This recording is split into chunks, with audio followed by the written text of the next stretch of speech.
Hello and welcome to the final episode of Let's Play Rayman Origins. This is just a little extra that I put together because I still wanted to talk about some things.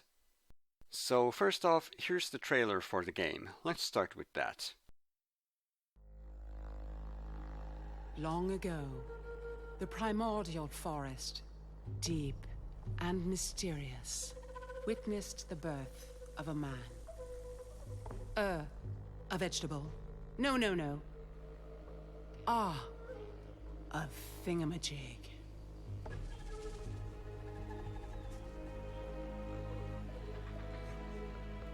Conjured from the magnificent moonbeams of the second summer solstice, woven together by us, the nymphs, destined to preserve the equilibrium of the sacred universe, the one we call Rayman, proved himself to be absolutely unmanageable. An utter loss of face for the magic peoples, of course.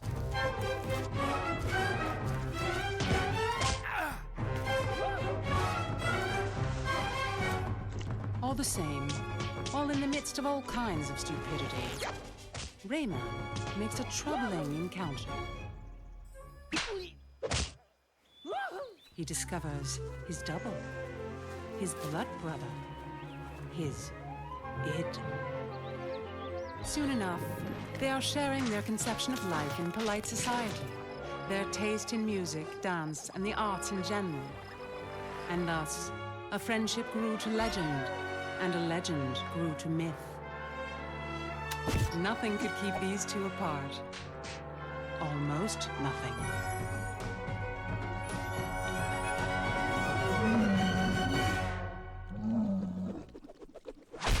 Right, so a lot of things in that trailer never made it to the final product, including the crazy photographer who was supposed to take your picture at the end of each stage. The idea was actually taken from Rayman 1, where the photographer was a checkpoint for the levels. It would have made sense to include the photographer, considering there is the cardboard cutout at the end of each level. We also see a flash before the magician starts to tally up the points, so maybe they just put him outside the screen, take a picture from there.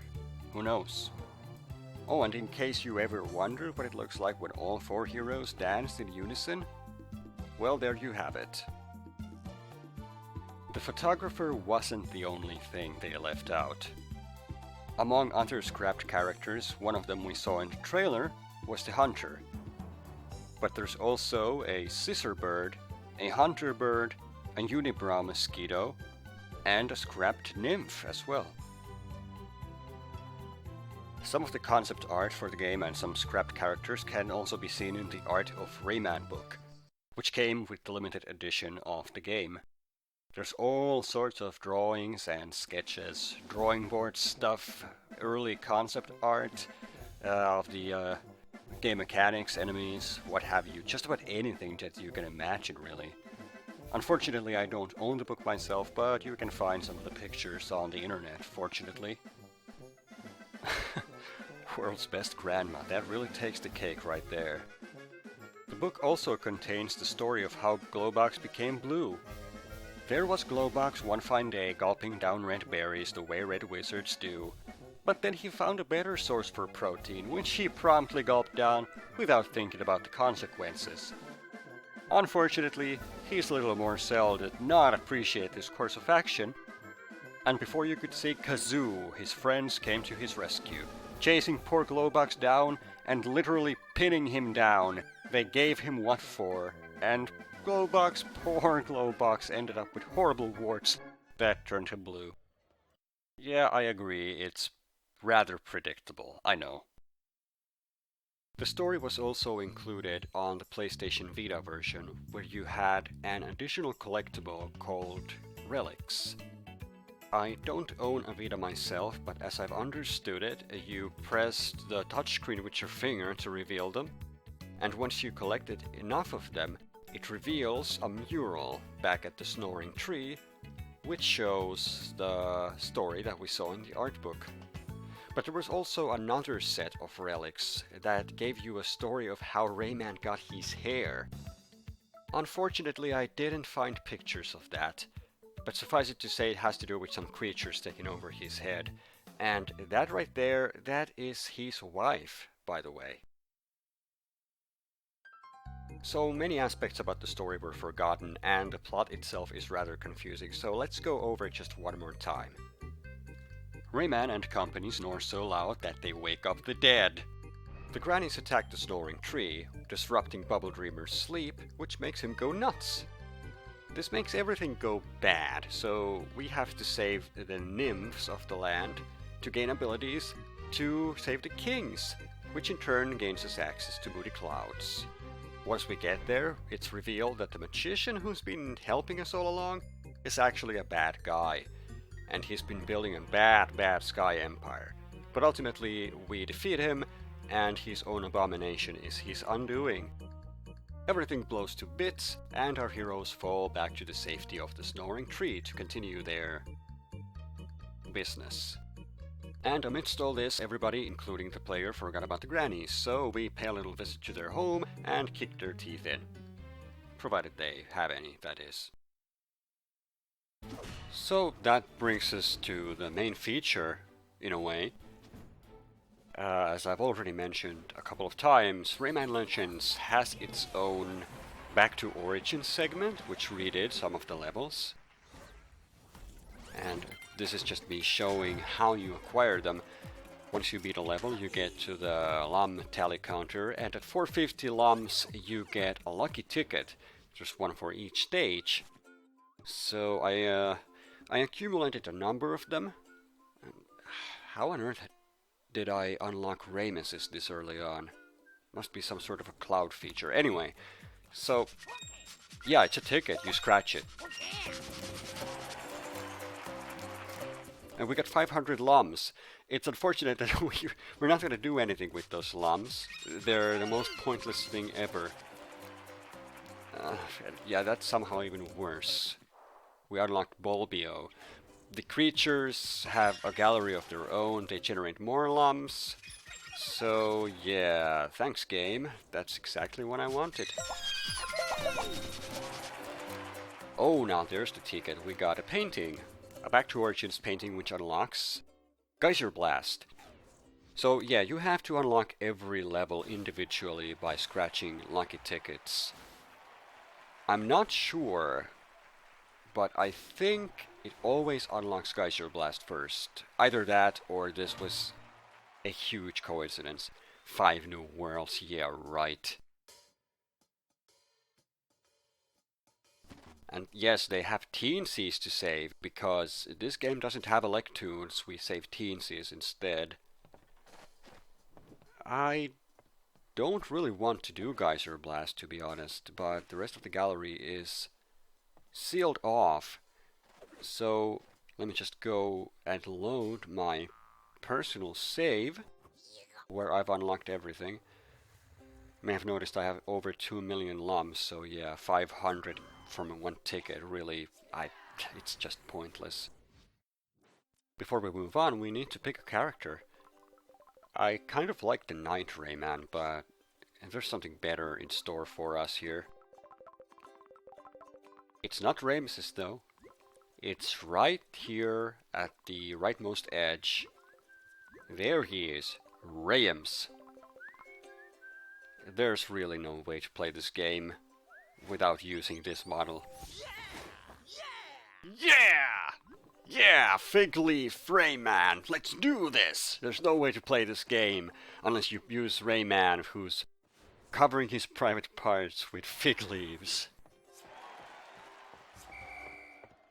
So here's the Back to Origins gallery. We don't get a world map, we have a gallery in this game. And you will notice that there are only 5 worlds here.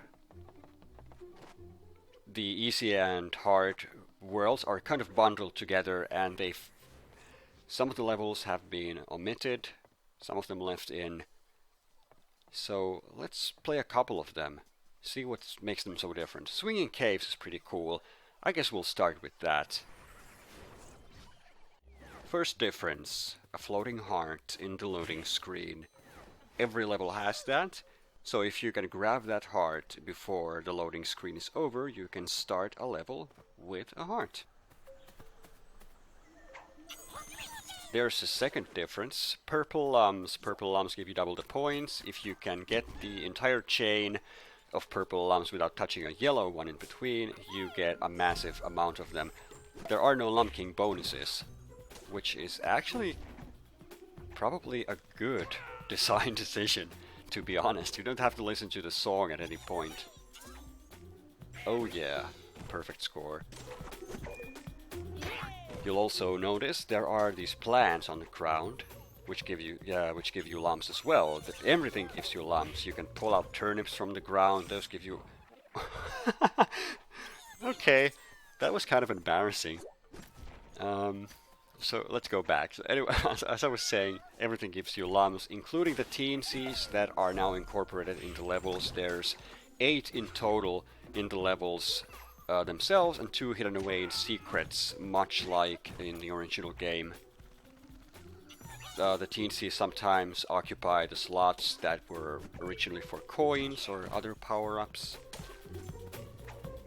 And yes, you can punch while you're walking. That is actually a pretty cool thing. And oh boy, that platform moves so slowly. I remember getting this coin so many times. Hooray for being kicked in the face. Here, have some lums, why don't you, my beautiful savior.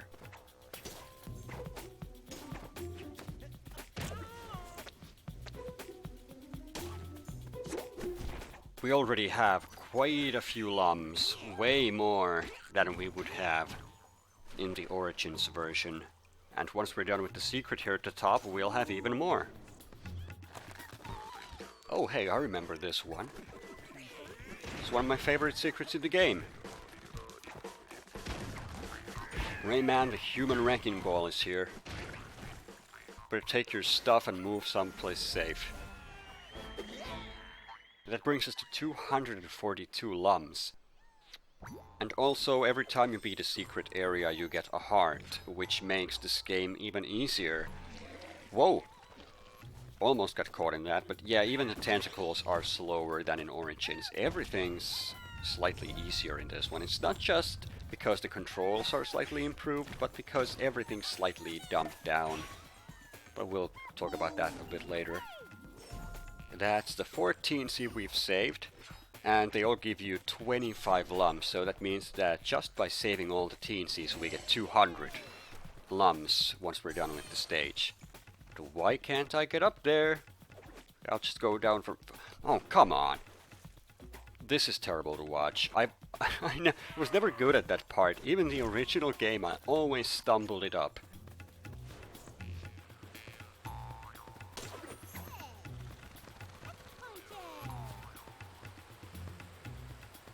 Okay, I really want that lum chain.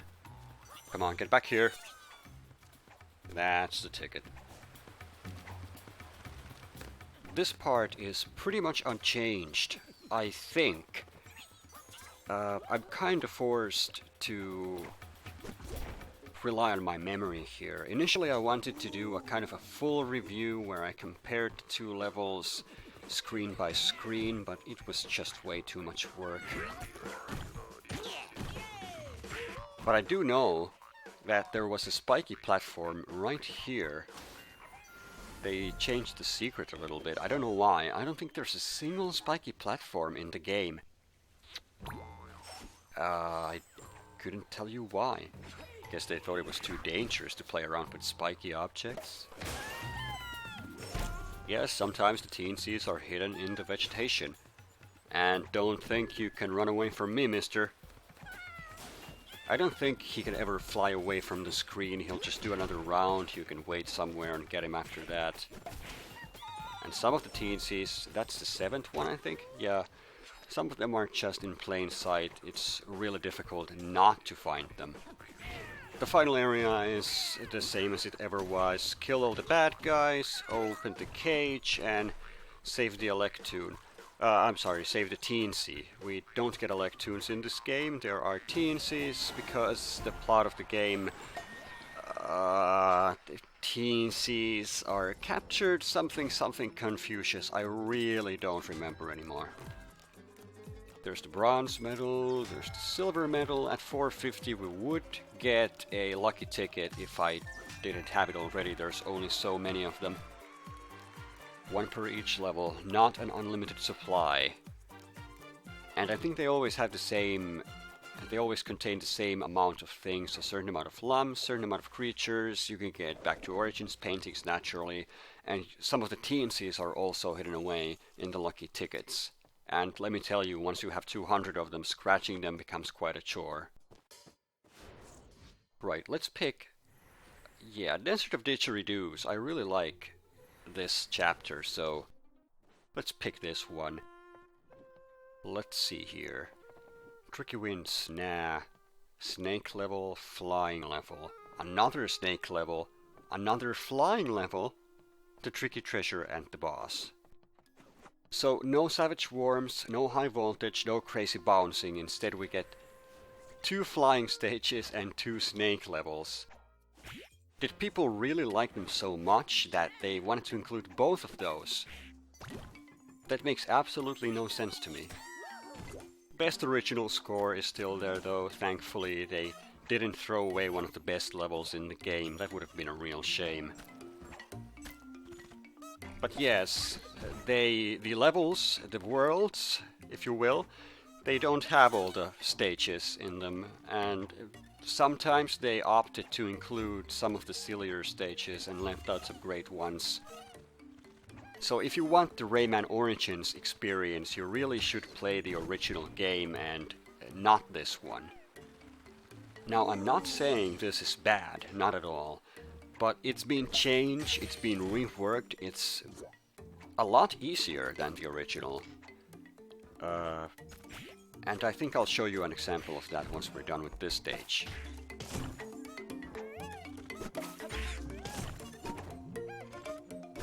Something I do have to appreciate is the fact that they actually went to the trouble of reworking all the animations and putting new sprites for everything. Everything has something of a shine to it. I don't know, there's probably a technical term for it.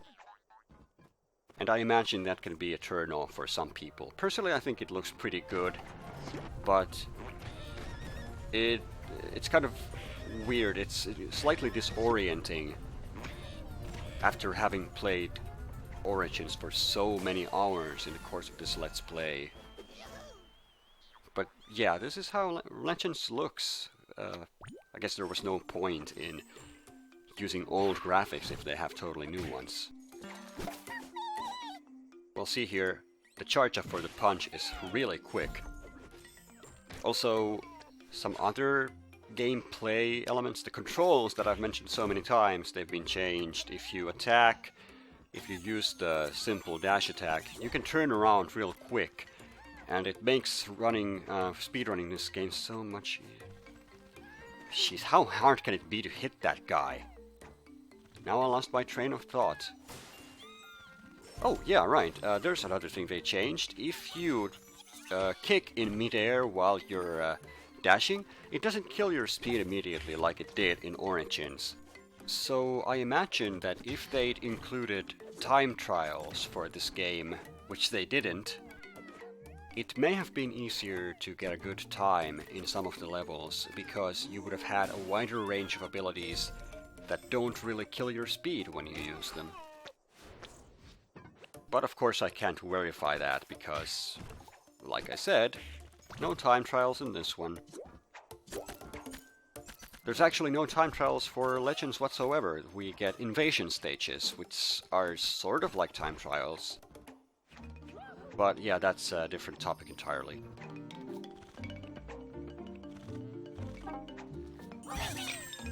Ow.